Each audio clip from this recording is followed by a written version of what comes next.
Hello and welcome to another Sports Next Door podcast. Today is Friday, February 19th. My name is Owen. I'm joined, as I always am, by my virtual neighbor, Max. And Max, there is a rover on Mars. I heard about that. Big news. Samples coming back sometime in the 2030s. So maybe we'll get to retire and head up to Mars. Yeah, so that's what I'm going to ask you. Do you think you'd be someone who'd be interested in living on Mars? Huh. You know, I I wonder what the money situation of that will look like. I don't know if it will be like exclusively for like the upper millionaires, or it'll be so risky that they won't be as interesting. Either way, I think there'll be some fanatics who want to like camp out on that line for Yeah. over 10 years. I mean, I don't know. I'm a bit of a sucker for like the whole return to your roots and like ending where you began. So it being a bit of a one-way trip, I don't think that would be the way I want to go, but who knows? What about I, you? I'm definitely more of a home comfort type of guy. So definitely something I wouldn't be interested. Also, I would probably destroy the ship if I had to be on a 7 month flight or whatever it is. I just don't think it would be possible for me to maintain my sanity. Yeah, I mean, the space travel, if there was an opportunity to just go to the moon or the space station and just be in space, that I mean, it sounds like a nightmare learning how to live in space with eating and pooping and stuff, but just seeing the stars and galaxy in that sense would definitely hold more appeal than I don't know. You can definitely like romanticize it a little, so maybe probably depends on like the breakup of that decade and how I'm feeling. Yeah, my first step would be I gotta go see the Northern Lights. I gotta go somewhere secluded and first take a look at all those stars because living in the cities, you don't get to see it that often. So that might inspire me a little bit more to be a little bit more interested in what's going on up there. But I thought we'd kick off the show with something a little bit outside of sports because we have a vast array of them for everyone today. And we're going to start with some hockey. We're going to talk about two different types of football. We got tennis, we got basketball, and we got some baseball. So a loaded plate for everyone. And we're going to kick it right off with the trials and tribulations of being Leafs fans. And this week, the Leafs had a 3 game set against the Ottawa Senators Monday, Wednesday, Thursday, and they get 5 out of 6 points, which is excellent, especially against any professional hockey team. But it seems like fans are never satisfied, and naturally, you're not going to be satisfied when something occurs like what happened on Monday. And Max, I'll let you break it down for us to begin with. Yeah, I'm struggling to believe at the moment. Game one on Monday, it seemed like everything was clicking for us exactly how we wanted to. Thornton's return to play was huge with a beautiful assist to kick it off. Austin Matthews, his play of the game was an assist for me with a beautiful like keep in at the blue line and throw it out to Thornton for a goal, giving Thornton a 2 point night. They got a 5-on-3 opportunity, which was kind of huge because the power play had been struggling recently. And when you put Matthews, Marner, Tavares, Nylander, Riley out, all five of the big boys on a 5-on-3, just too good. Like a goal was guaranteed, even though they only had 30 seconds and muffed the first break in play. So firing on all cylinders, everything seemed fine. And then, man, I'm still not quite sure what happened. Um, Shorty giveaway by Tavares in our own zone gives them the 5-2 lead with 9 seconds left. Then Thornton with dwindling seconds on our own power play, the same power play they got the shorty on, kind of tries to force it and feed it into the middle, which just when you've got a few seconds left on your power play and sending it into a zone with three of the opponents, probably not the smartest thing to do. And who knew that Zub had such sick hands on the breakaway. 5-3. I don't even remember the fourth goal, really. I must have blacked that one out. And then it's just trauma and triggers back to that game we're not talking about. But when there's that much of a comeback in the air, the extra man goal just seems inevitable. And I mean, sick hands by Dadonov, the bane of Johnny Superbman. If anyone can remember YouTube series going all the way back to like 2011, 2012. And then I don't know, I'd pick the Leafs in 3-on-3 hockey against any team other than a motivated Connor McDavid, but Morgan Rielly just making a poor decision on the 3-on-3, trying to force a shot through instead of setting up Austin Matthews, and shot block and the finish from Dadonov. Yeah. It was such a thread the needle performance, because honestly, if you were to look at just pure scoring chances, I would say the Leafs outplayed the Sens in the third period, but they were just flawless on their execution. Freddie probably could have had one or two of those.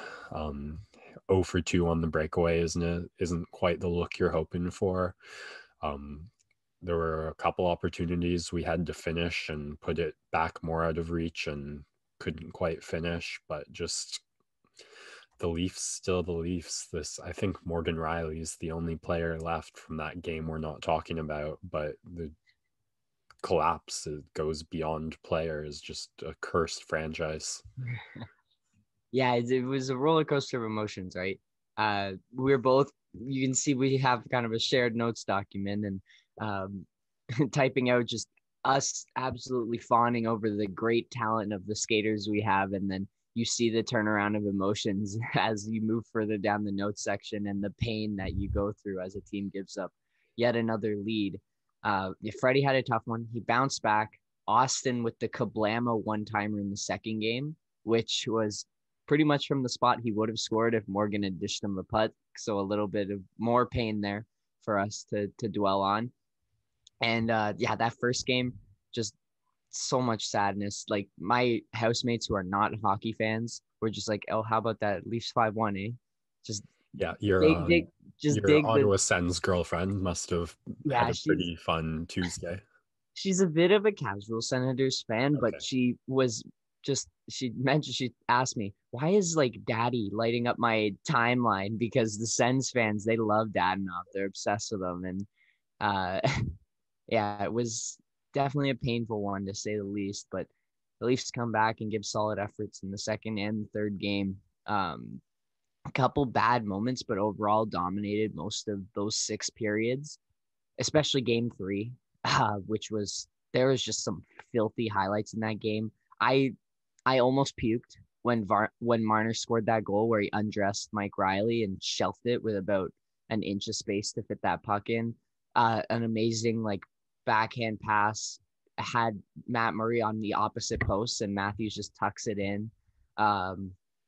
There just some very, very nasty play. And there was at one point in the third period, there's a 2-minute stretch where each one of the 4 lines got out there and had sustained possession in the Senators zone.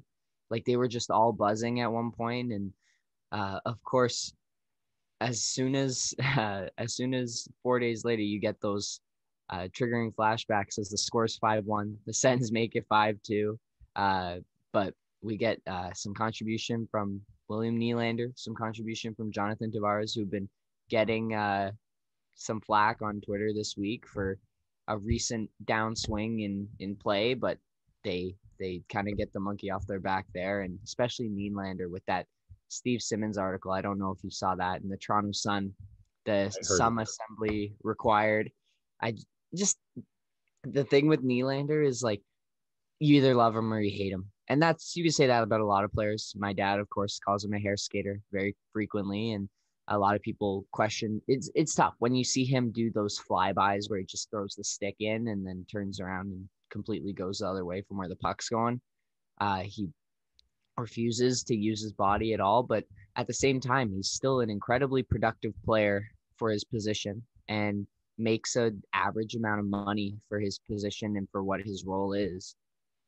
And so at some point, you just got to accept that that's what you're going to get from Nylander, and you have to compensate for his weaknesses by getting a guy like Wayne Simmons, or I don't know, getting another guy who's going to dish it out a little bit more so that they balance each other out. And I think Wayne Simmons, of course, his injury affects that second line significantly because they no longer have that grit guy, and Hyman being out last night as well. But yeah, at some point, Nylander's not going to be the guy who's going to give you hits or really fight for that puck the same way that a Hyman will, or even like an Austin. Austin Matthews has been unbelievable at taking the puck away from people this season. It's fantastic to watch. So happy for Nylander that he got the bang in to make it 6-2 at that point.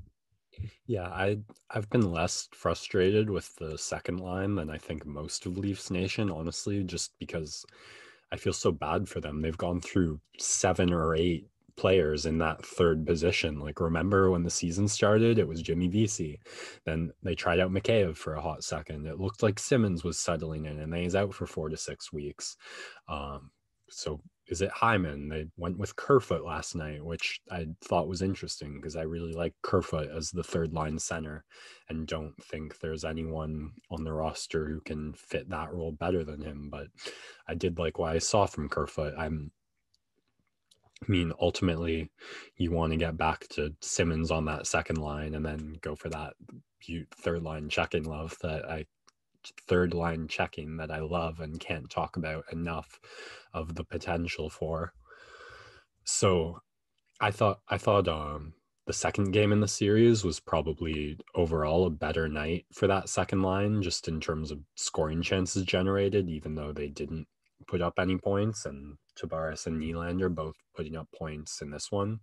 Yeah, I thought it was pretty curious and interesting and indicative of the mind of Sheldon Keefe that he decided to swap out Nylander and Marner in the last 10 minutes of the game and kind of decrease the odds of the Matthews hat trick in order to try and get Tavares going and get him a goal. And I mean, paid off in spades with Marner having a direct assist on the Tavares goal. And I mean, not a very wrist shot that's not screened from the blue line, a pretty low percentage scoring opportunity, but Tavares just kind of force of will putting it in, and he didn't even look relieved. Yeah, if you're a Sens fan, I saw that a couple of them were upset with the performance of Matt Murray.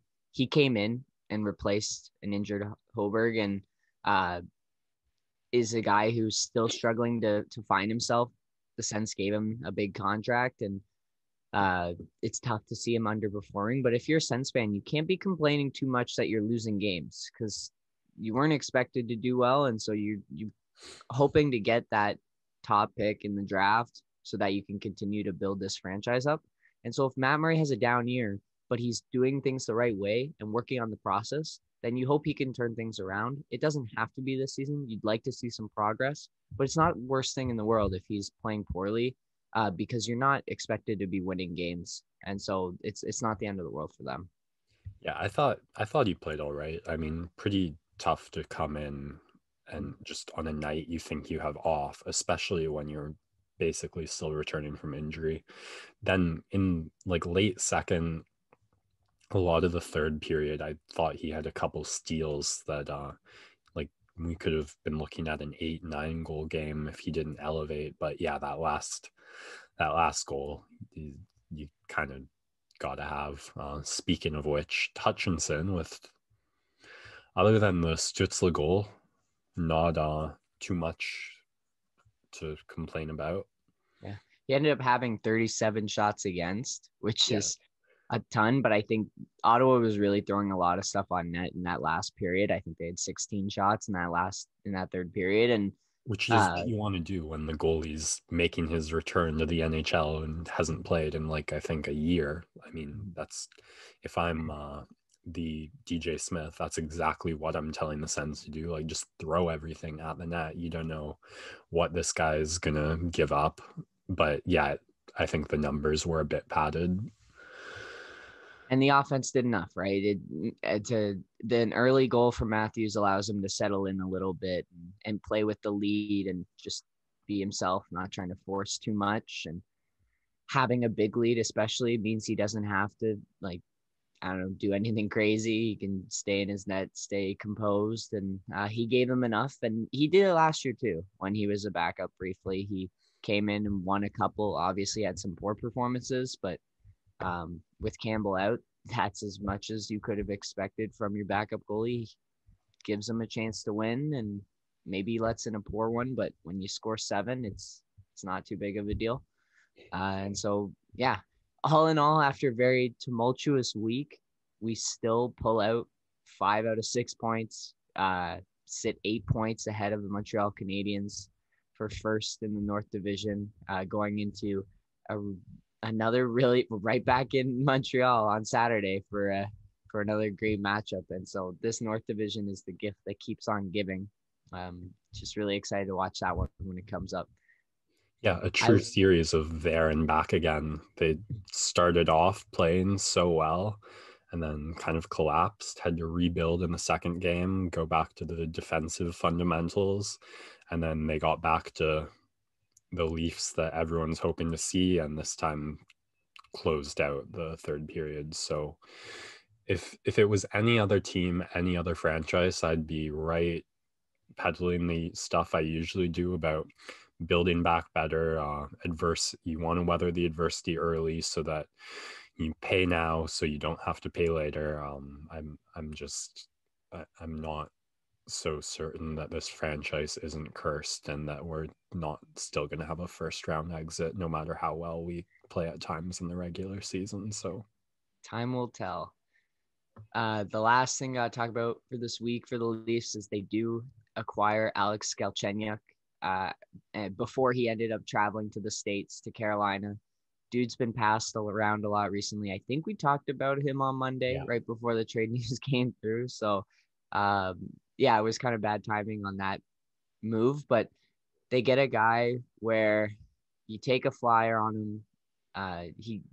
There's no rush to get him in the lineup yet with the amount of guys we have in those kind of bottom 6, and really loved what we've been getting from Travis Boyd, and Pierre Engvall's actually not looked like terrible like he did the last time we saw him playing. And obviously you've got Robertson on the injured reserve who will come back eventually, and Spets has been playing well, and Patan. So give him time, let him settle into the role, learn the systems, because he is a guy who can get you 20 goals in a season. Probably not this season, but he does have some skill. And so if you can finally get him to buy into one specific role, which is what they've done with the rest of the bottom 6, then who knows? He could be a pretty productive player.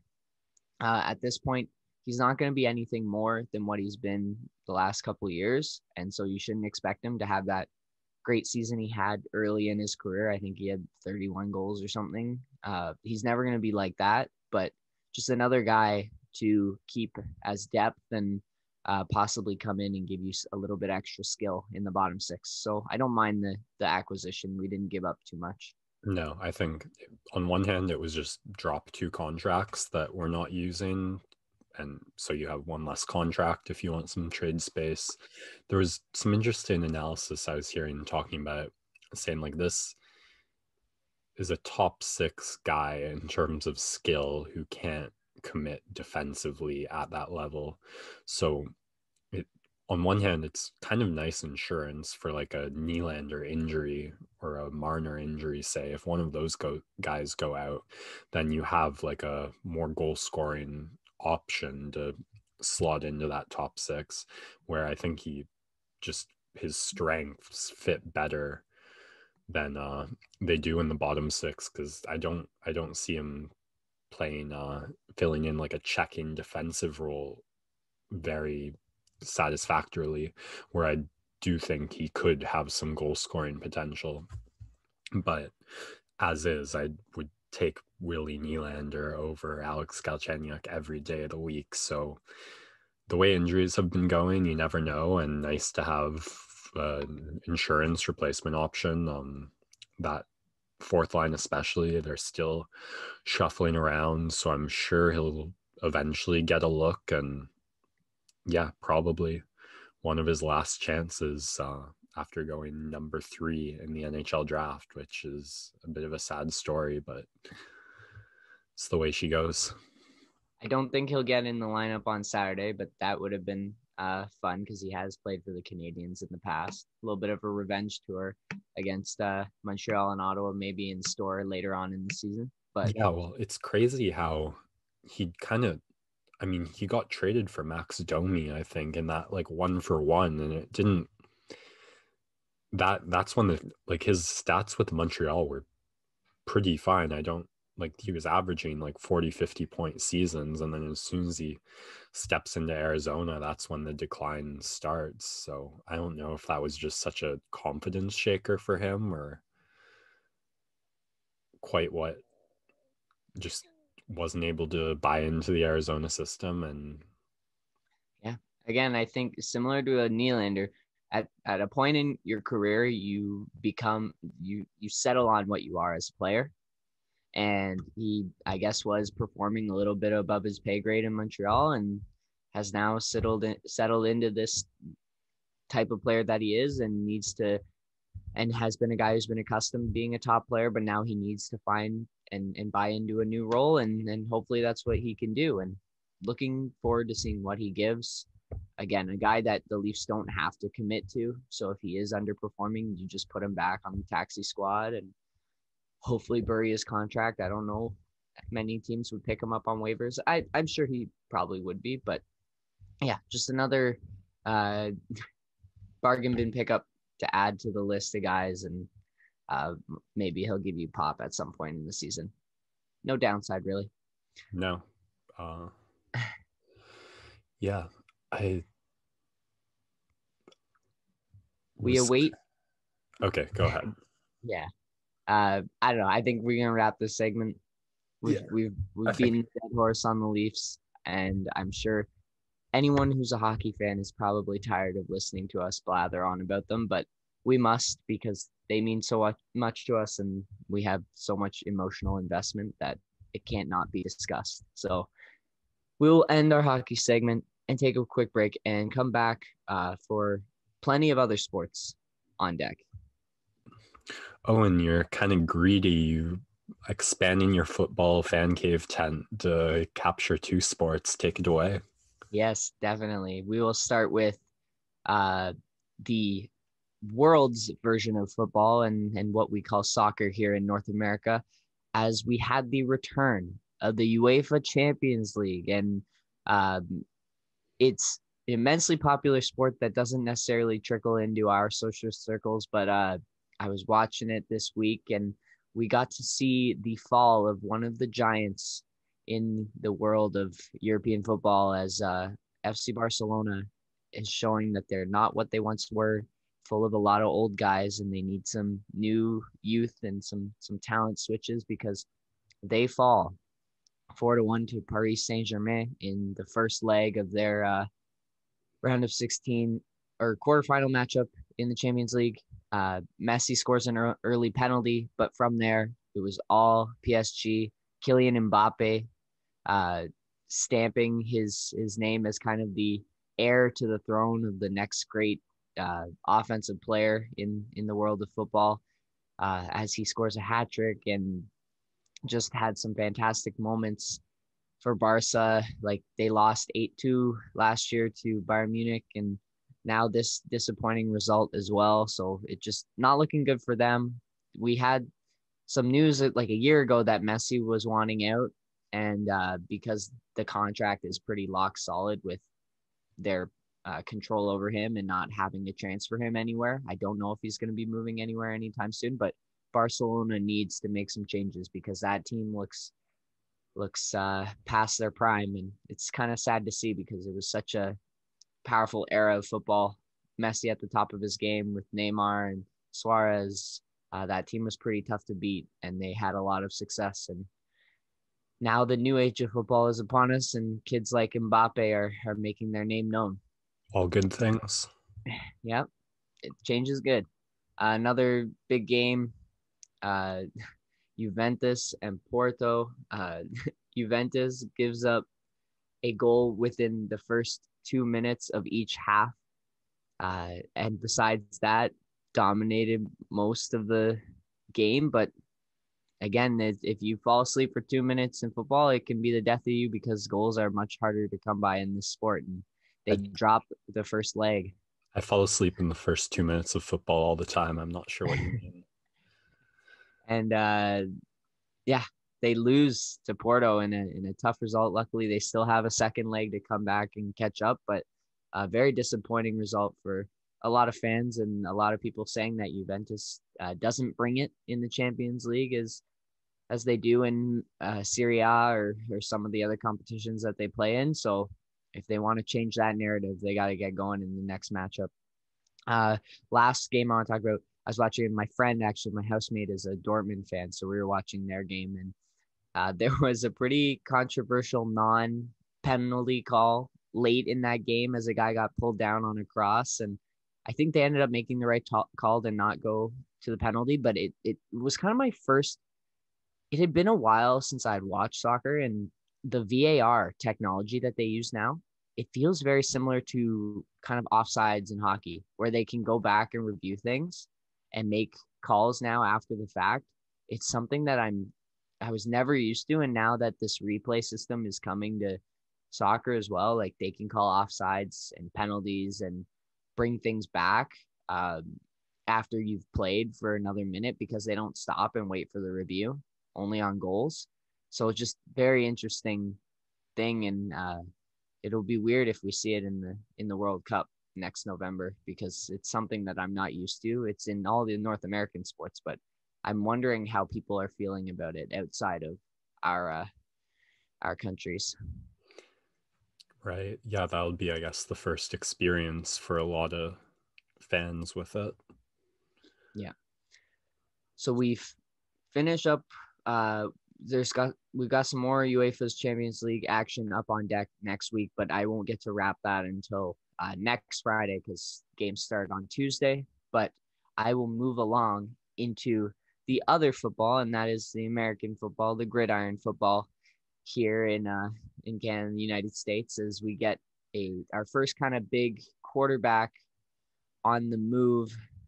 I guess that's insulting. I'm sorry, Jared Goff and Matthew Stafford. That move was big.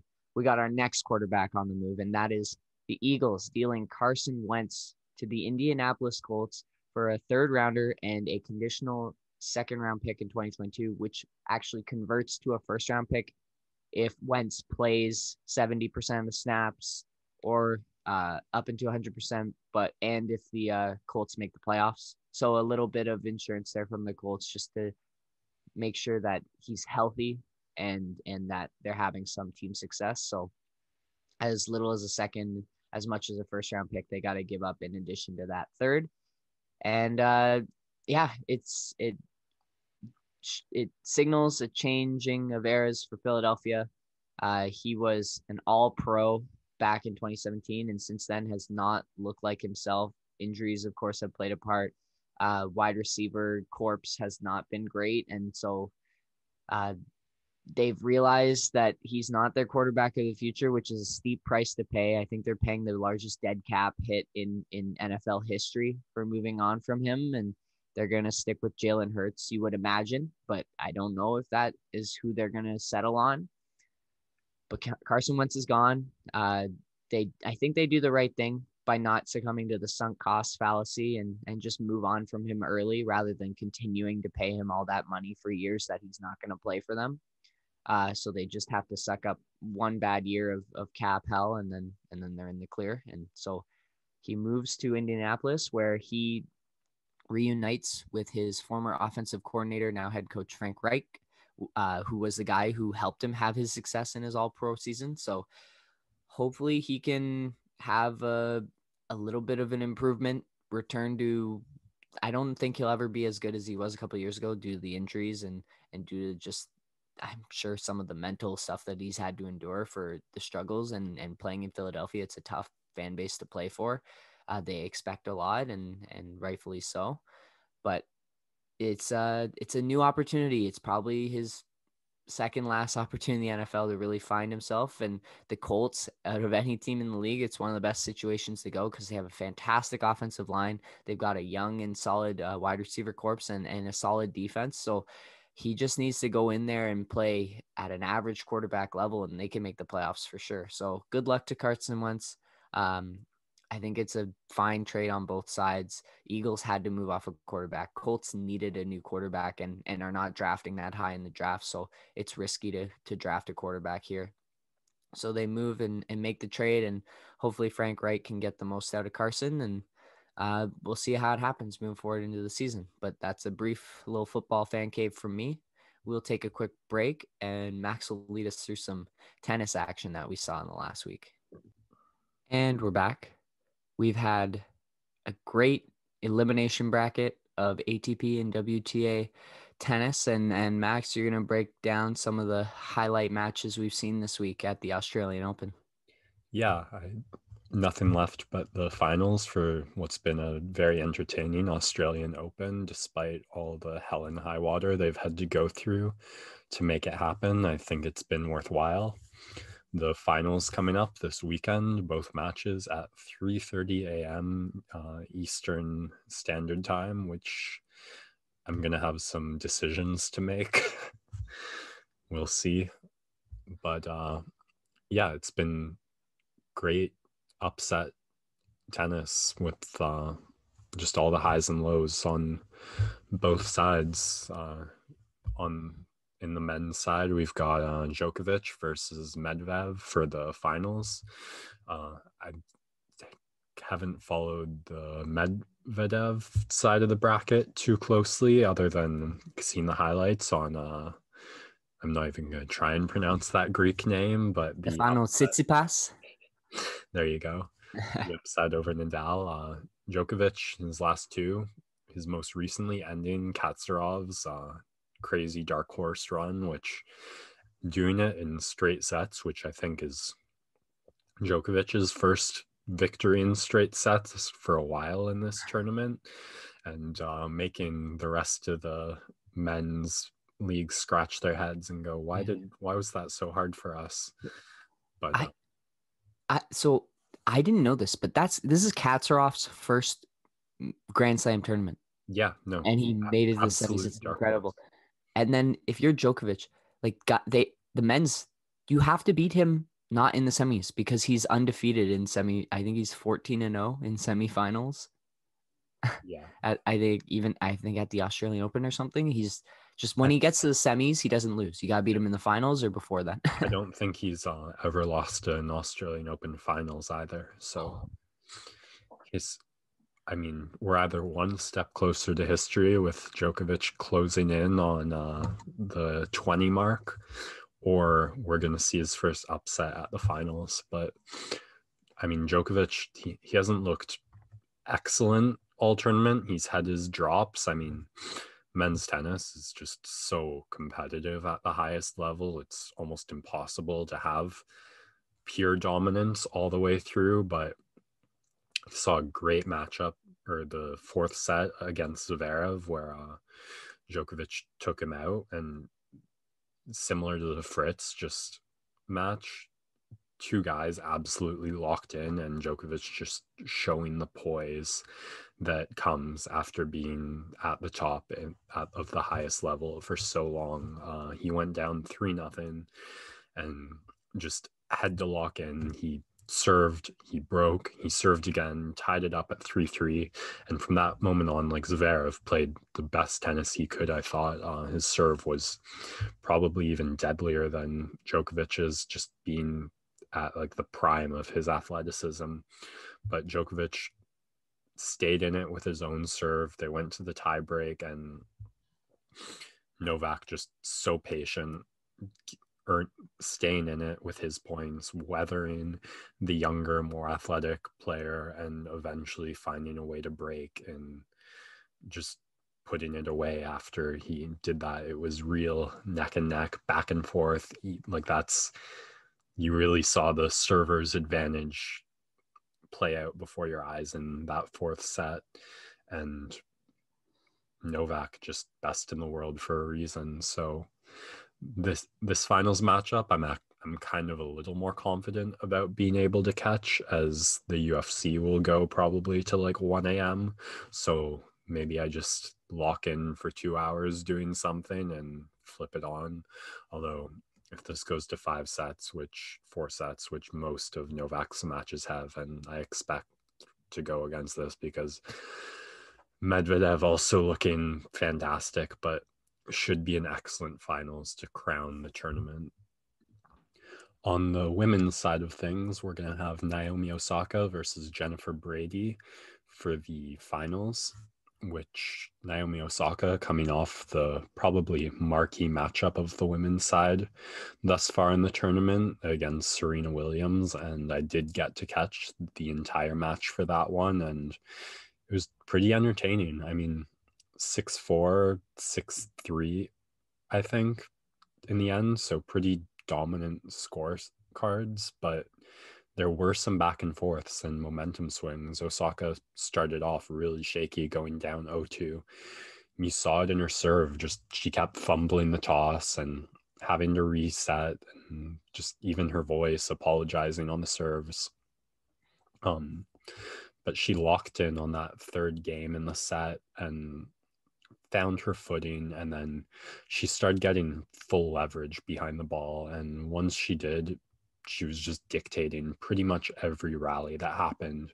Serena just on the defensive end, having to scramble to try and make shots and not really able to threaten with her own power. And once Naomi started getting those shots with full leverage, it was kind of just a matter of time before she won the point, like 3 out of 4 times, unless she made her own unforced error. But that at that percentage, you're gonna win enough points to take the set. And the interesting story of the match was kind of the second serve returns, because both were looking to really hammer it on their first serve, and neither really found too much success at that.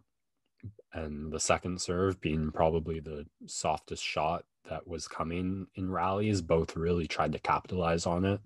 And that was a big part of Serena's downfall. Just there were a lot of shots she either hit out or hit the net, trying to smack home that second serve. I think Osaka just being so dominant in the rallies played a big part in Serena looking to try and get into them and looking to do so on those second serve returns, but too many errors for her on those, and probably just trying to put too much at it. I mean, the analysis of this match was kind of Osaka is the first player who can really beat Williams at her own game. Someone who can hit the ball harder than her and move better than her, get to it faster, and just be the more athletic, more dominant player, which even at 39, Williams has kind of still been able to maintain against a lot of the competition, but not Osaka. There was another great momentum swing, I thought, in the second set with Osaka closing out, where Osaka was up, I guess, 3-2 or 3-1, and then Williams back against the wall, played a great service game, made it 3-2. Osaka played an even better service game with like 4 amazing serves, and then Serena came back, took it again, like to her, playing just as well in the service game, and then Osaka crumbled. She had 2 double faults. It went 4-4, and it looked like maybe this is going to be a momentum swing, and then Osaka, I guess, she took the next 2 games 45 love apiece, so 8 straight points to close out the match. And just I said it last podcast, I think she's the best female tennis player in the world right now, and that seems to be pretty indisputable. So big favorite heading into the finals. I don't know if you heard about the press conference, Serena Williams just really blaming her unforced errors, and had a bit of an interesting comment, like, if I'm going to retire, I wouldn't tell anybody, and then left early in tears. She is a fiery competitor, and whenever she loses, she tends to gives some pretty newsworthy press conferences, and she has a history of doing so against Osaka. I think it was 2 years ago when Osaka beat her, and that was a little bit more of an upset. It was on Osaka's rise, and Serena made a comment about Naomi, and I can't remember what happened, but it ended up blowing up, and people were upset with Serena for her actions and the way she conducted herself. And so nothing new there. I think it's just a heat of the moment loss statement that she's going to look back and regret, she said. But yeah, she's hasn't gotten over this hump now for 4 Grand Slams in a row where she's made it to the semis and not been able to cash in on her record tying 26th, I believe. 24th, I think. Or 24th with Margaret Court. And yeah, so the end could be coming soon because Serena is typically more dominant on hard court. And if she can't be winning the hard court tournaments, then it's tough. So I think her next best shot is probably at Wimbledon, but we'll see how she's playing moving forward this year. Yeah, I mean, what the commentators were saying was, against most women in the world, still, even at 39, she feels like if I play my best tennis, I can beat anyone.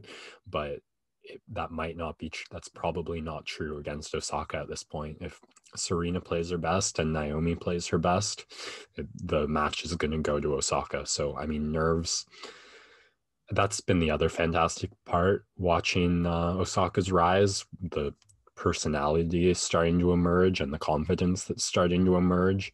So Williams is for sure the most confidence shaking matchup she can have. So you've got to think every victory there is going to build that confidence, and it's not going to be there to capitalize on as much as the years go by. But I mean, anything can happen. But if Naomi Osaka shows up and plays in the big moments, which that's been the biggest part of her success, her ability to do so, it's not really clear that Serena Williams can beat her, which that's the first time in her career you've kind of had to say that about Serena Williams. It doesn't matter what she does. It doesn't matter how well she plays. She can't beat this opponent when they're at their best. So that could be the nail in the coffin, is what the speculation is. But such a fiery competitor, so much motivation and competitive spirit. You'd think maybe at least close out the 2021 run. We'll see. Yeah. Should be an excellent couple of finals. The last tennis note I have is Bianca Andreescu jumps right into one of the smaller tournaments happening throughout the Australian Open and jumps into the Phillip Island Trophy. She gets a first round bye in that tournament as a highly seeded player, makes a bit of a confidence building run, loses in the semis to the 13th seed in the tournament, Buskova. Probably if she had won that match, would have won the tournament because an unseeded opponent made it to the final to play against Buskova. So that would have been nice if Bianca had got a trophy under her belt early in the season, but a solid run for her. And I think she's actually going to move up one spot on the rankings with that result in that tournament. So move her up to 8th in the world, which is not too shabby. And nice to see her. I think she's now 4-2 since her return, which is not too bad coming off of an injury. So we're looking forward to her to continue to build her confidence back up and avoid taking the same path as Eugenie Bouchard. We're looking to see her blaze her own path and really be a successful young tennis star for Canada, along with Felix and Chapo. I kind of like Phoenix as a go-to. Yeah, I mean, you just gotta hope the more matches she plays in, the better she's gonna get. So just happy to see her take on that tournament and go. And hopefully come like Wimbledon mid-season, she's returned to form. Right. All right. And we're back. Go ahead. You want to retake it? And we're back for some NBA storylines. I think we're going to kick off with some Raptors talk, which we haven't done in a while. Back-to-back wins against the Bucks. Last podcast, or maybe 2 podcasts ago, because we didn't talk about the Raps, you were looking for some wins over the top teams in the league and back-to-back wins against the Bucks. How's that? I'll take it. I mean, the Bucks have been scuffling as of late. They've lost 5 in a row now, but the Raptors only sit 2 games behind them for third in the Eastern Conference, believe it or not. A tough loss against Minnesota way back on Sunday, which you want to win those games against the Timberwolves, who are last in the Western Conference, and they play them tonight, so they do get an opportunity to do that. But the thing that I loved about these 2 games with the Raptors is they're really dialed in defensively. I think they really game planned hard for this 2-game set against Milwaukee and executed the game plan really well. Walled up against Giannis, made the ball swing to kind of the worst shooters on Milwaukee's team. Lots of active hands and lots of verticality without committing too many fouls. And they were able to limit Giannis's production. And without Drew Holiday in the mix, Milwaukee's been struggling to create shots because they aren't that same monster regular season team that rolls 12 guys deep every night. And they are built a little bit more for the playoffs, which has led them to have some struggles in the regular season, and especially late game. They've been struggling to create offense. And whenever Giannis has the ball on the perimeter now, the Raptors breathe a sigh of relief.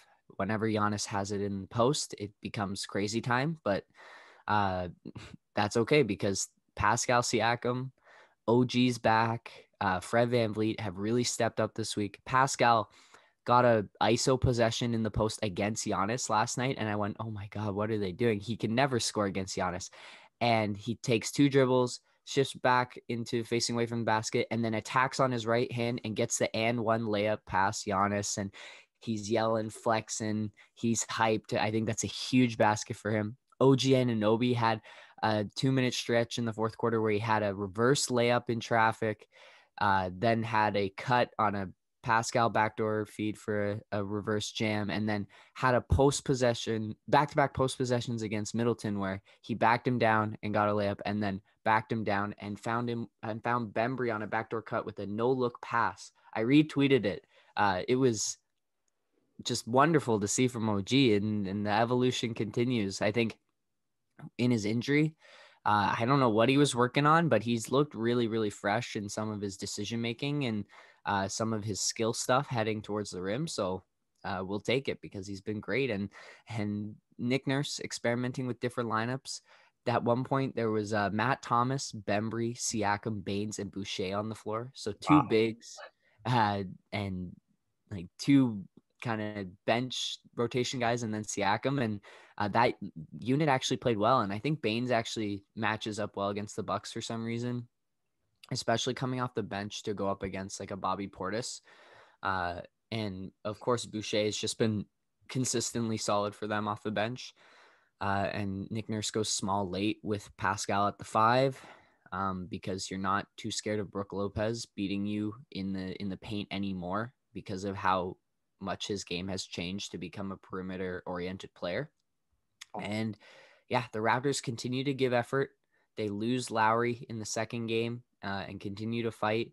And just on to the next game. They have an incredibly difficult stretch coming up where they play 5 games in 7 nights twice, and then finally make it to the All-Star break. But some really tough matchups. I think they got Philadelphia on deck, Brooklyn on deck.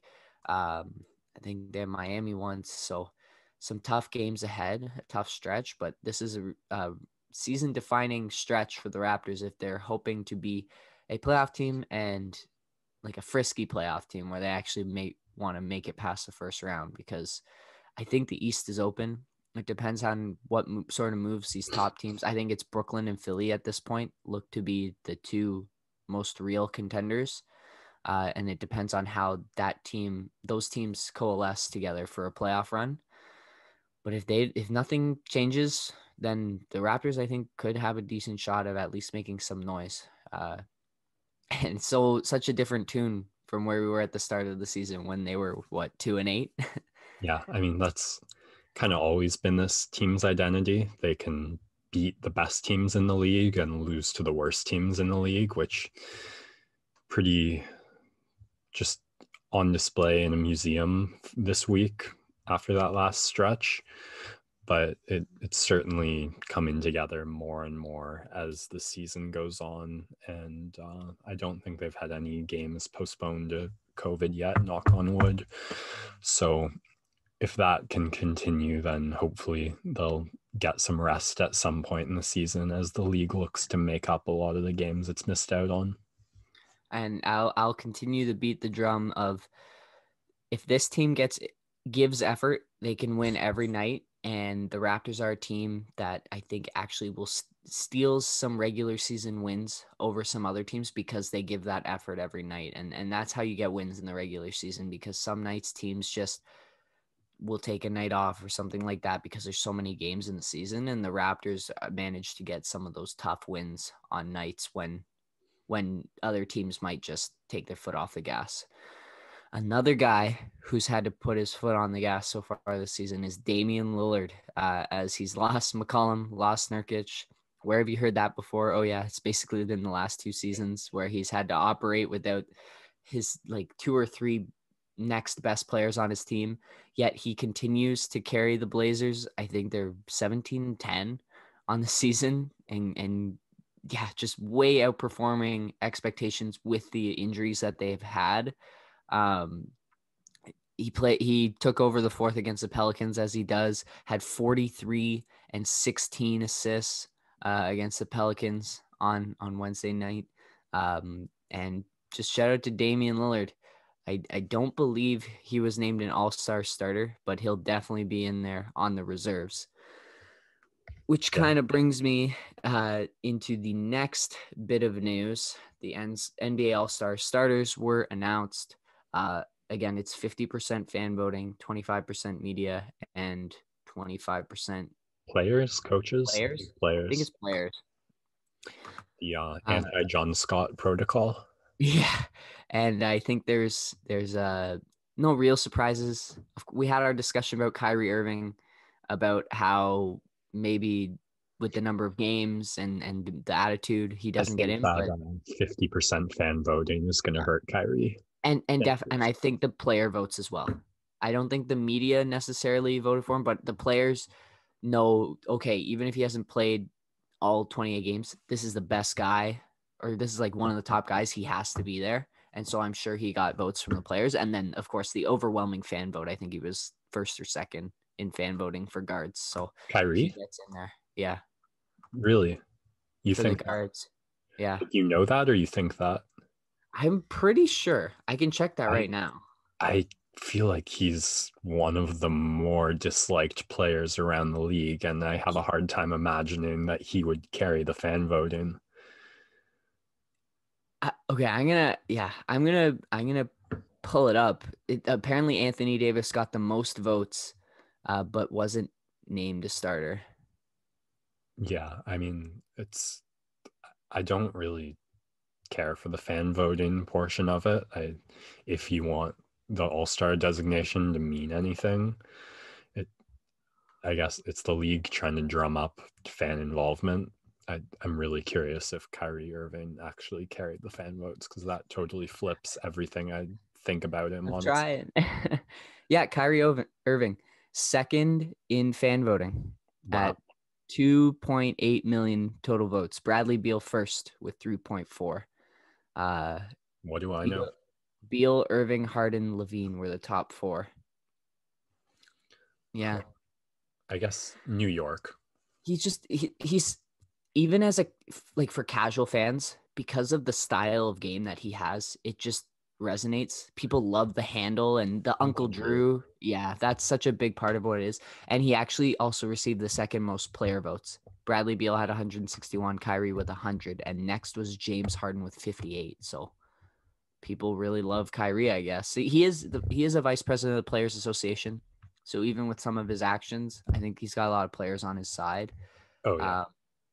Jaylen Brown and James Harden actually both beat Kyrie out for media votes, but his weighted score was enough to get him in just barely over James Harden as a starter. So, yeah, interesting. I was kind of looking forward to some sort of snub in the starters and like whatever his comment was going to be about it, but probably for the best that didn't happen.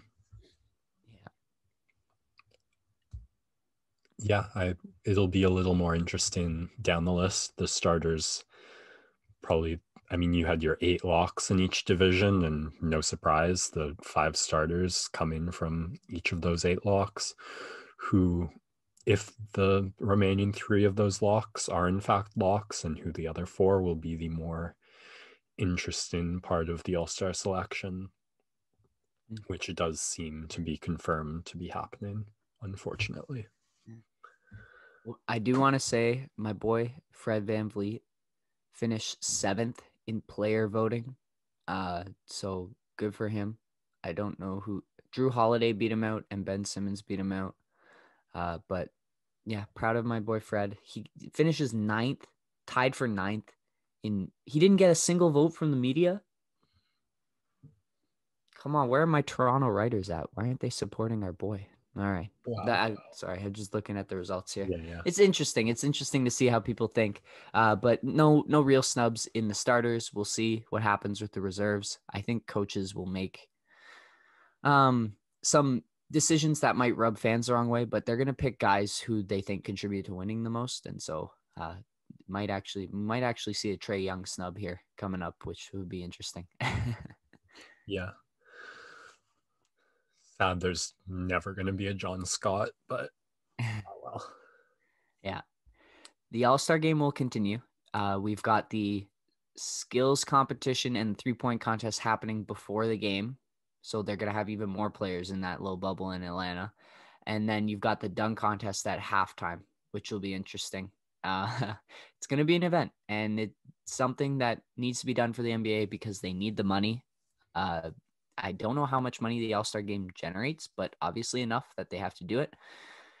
It sucks that the players who don't need the money are the ones who have to play the game because they don't want to, because they make enough money for it to not be a worry. But for the rest of the players in the league, they need those guys to go. And so I think it'll eventually get played. We'll see how many of them opt out, or even if that's a thing that they're allowed to do. It will be really interesting. We could end up having like 30 All-Stars for each team this year if half the guys opt out on both sides.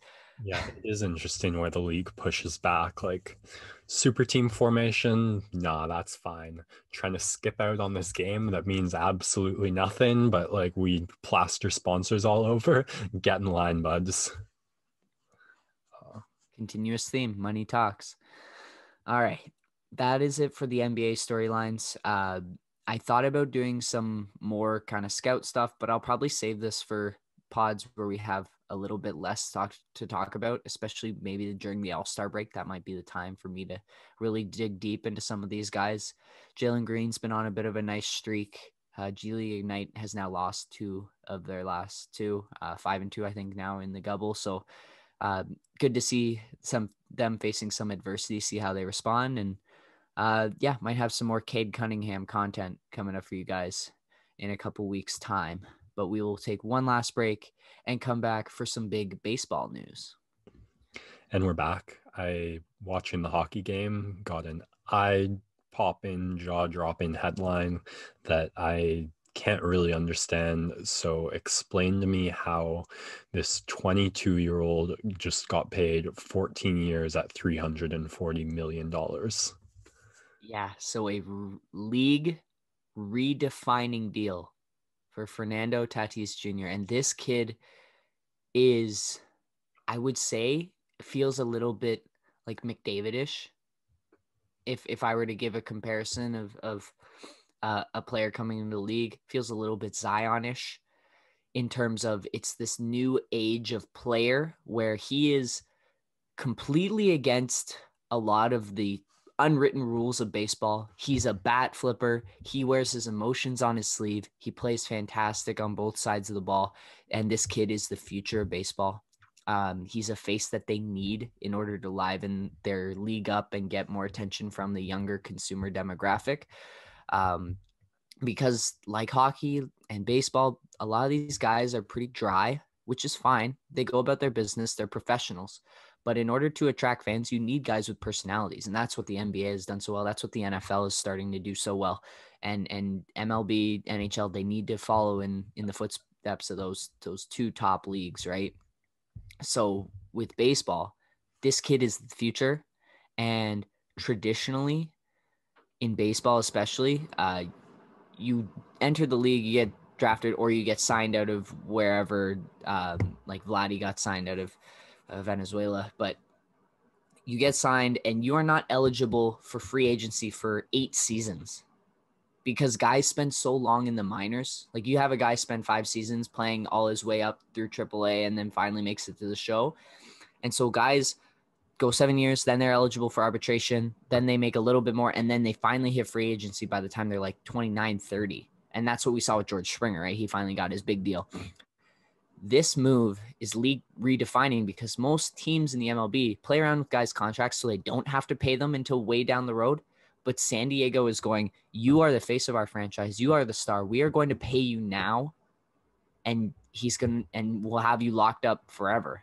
And it's incredibly league defining because it's a guy who hasn't even played a full 162 game season yet, who's getting paid this kind of money and is expected to produce for 14 years. I don't know how they settled on that number, but it's a long, long time.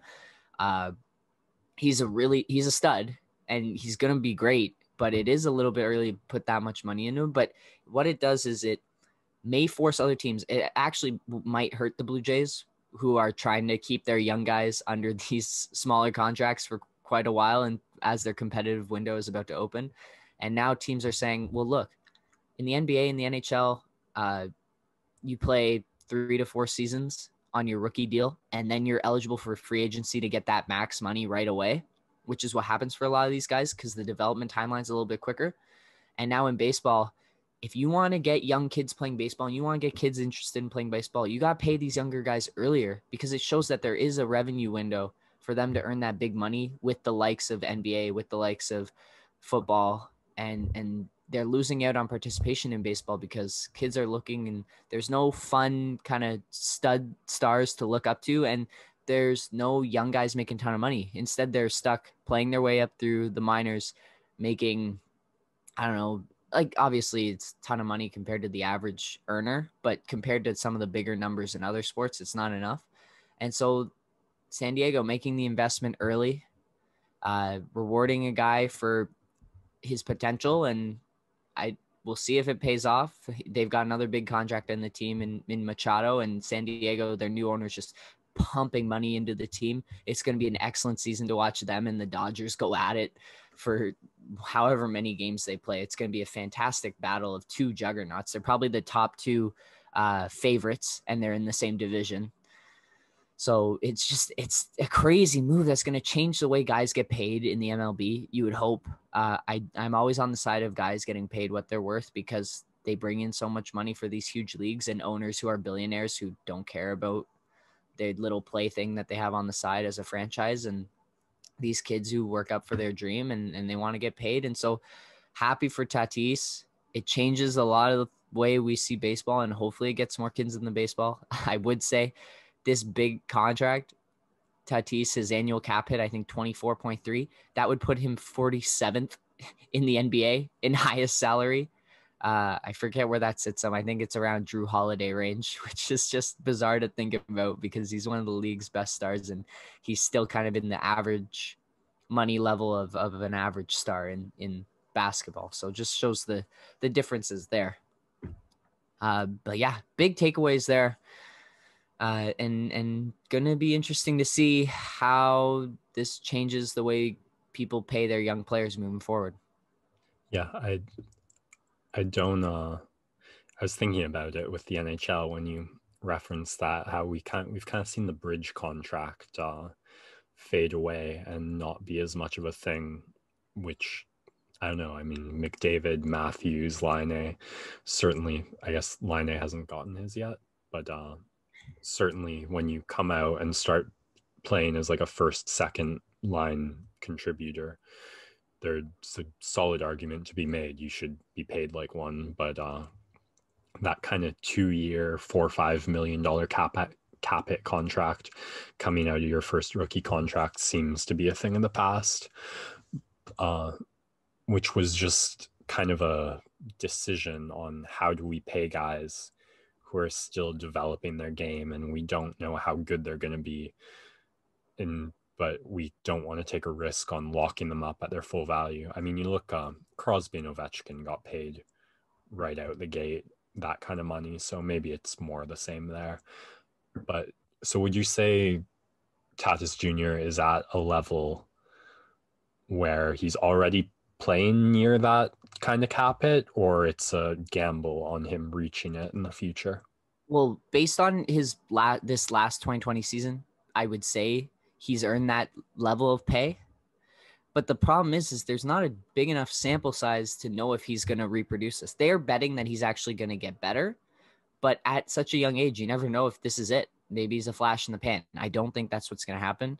I think that he is going to be an incredible player for many years to come. But that's why baseball is so different. It's why you don't see guys invest in these young players, because a lot of times they'll have one great season and then fizzle out. And of course, they've got these incredible metrics to measure, like swings and planes and how guys are going to develop into their bodies. Baseball is one of the most analytics heavy sports, and other sports are catching up, of course, but it's what they've been doing now for so long. And I think he ends up earning the money for maybe 8 to 9 of these years. And then you're stuck in that territory where, like, at 35, is he going to be a mobile infielder? They're going to have to move him to the outfielder position. It's a lot of money. And I think the biggest thing that this does is it gets fans super excited. Like, this San Diego team is ready to compete now, and it's going to be competing for many, many years to come. And so they're going to make a ton of money off of the fan interest that this generates. And yeah, it's different. I think it's going to be good for baseball, though, because you want to have the top guys with emotion at the front of your league. People love NBA stars because they have a personality. They go on podcasts, they go on TV, they state their opinions, they do things that catch people's eyes and catch people's ears, and baseball doesn't do that. And this Fernando Tatis kid, I just watched a Gatorade commercial the other day, and he just got so much emotion. And thinking back to when the Blue Jays were great and you had like a Bautista and a Stroman and guys who were fired up on every play, just got the fans into it. And this is Tatis takes it to another level. And so, yeah, just I think he earns the money short term. I don't know about 10 years from now. 14 years is an incredibly long time. But yeah, he's going to definitely be worth the money in the next couple of years as he moves into his prime, for sure. All right. Well, yeah, there's not much more to say about baseball. The Blue Jays are going to be starting their 2021 season in Dunedin, Florida, which will be interesting to have professional MLB games being played in a spring training facility. The field is obviously like professional size, but it will be a weird vibe. I don't know if they'll allow fans because it's about an hour away from Tampa. So I don't know if there's some competitive revenue stealing stuff there. I don't even know if you'd want Tampa Bay fans there to watch games. It's kind of like the Raptors where they're getting booed in their own building. But yeah, should be a really fun season. And spring training starts a week from Sunday. So then we'll get some storylines going before the season starts. The Jays just missed out on Taijuan Walker. I got that notification this morning, which is a bummer. And pitching will be probably the story of the season, but we'll talk about that a little bit more next week. Sounds good. Didn't get to Combat Corner this episode, mainly because the UFC card happening Saturday night is not particularly eye-catching with most of the matchups, and I've already broken down the main event of Derek Lewis, Curtis Blades, and uploaded it before finding out 1 hour later that the fight was canceled. Hopefully that doesn't happen this time. If you're curious about it, go check it out. It's on YouTube. It's on the podcast. Watch it, maybe just to keep awake long enough to check out Djokovic and Medvedev. Not even going to try and correct that. Yeah. All right. Thank you, everyone, once again for listening. We are on all the podcast platforms, wherever you want to find us. We appreciate for listening. Stay warm, stay safe, hang in there. Max, take it away. Sports Next Door signing out.